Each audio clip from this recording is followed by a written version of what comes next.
Yo, what's up mga part? Welcome back. So, sa di inaisahang pangyayari mga part, ito yung nangyari sa ating DT-125. Bukas na sana yung motocross, kaso yan yung nangyari, nabali pa yung chassis.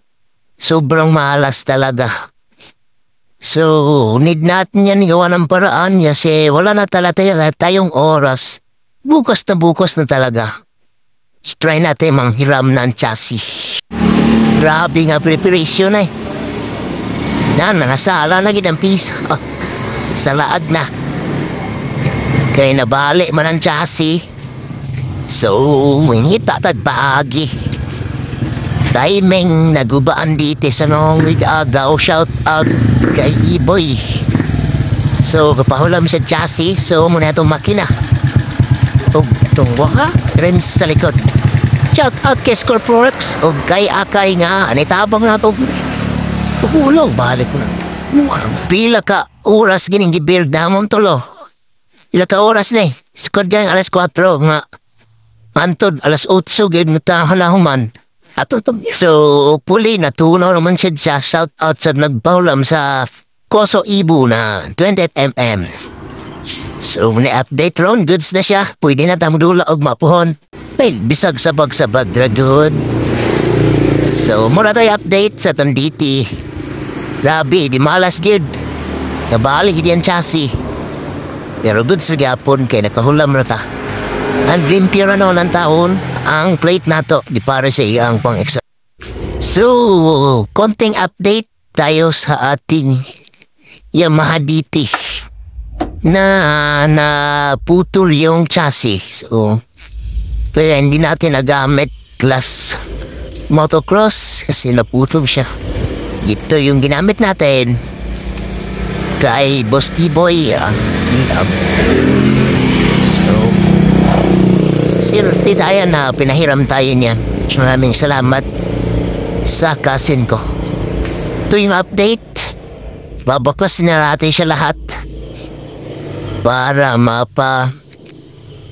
full wheel na natin to.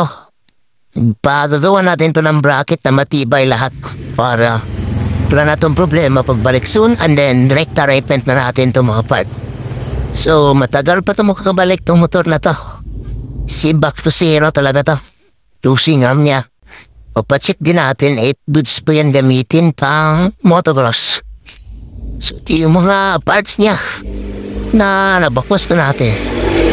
Namin pa itong kailangan palitan. So, ligpit ko muna yung mga parts niya baka mawala dito. So, ligpit ko muna siya. Then, balik tayo mamaya pag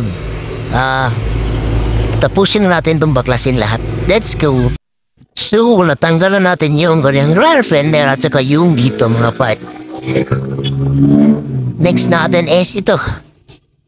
Yang wireless na canister. Siyempre, dito natin ang kilat.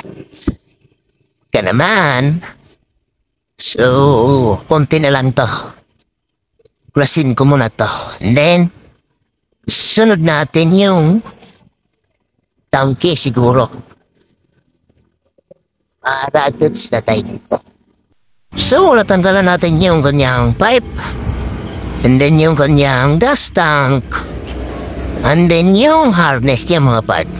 So yung gas tank niya, pinatulog natin dito.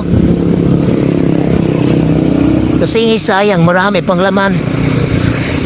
Sayang yung gasolina, papanis lang pag nilagay na natin doon sa baba. Kinaman magagamit. So yun na lang natin dito para magamit natin.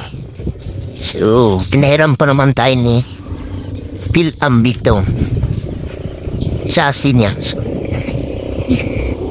gamitin pa natin yan. Then next natin is ito, swing arm. Tatanggalin natin yan. And then ito, brake pedal niya. So, tara mga part, let's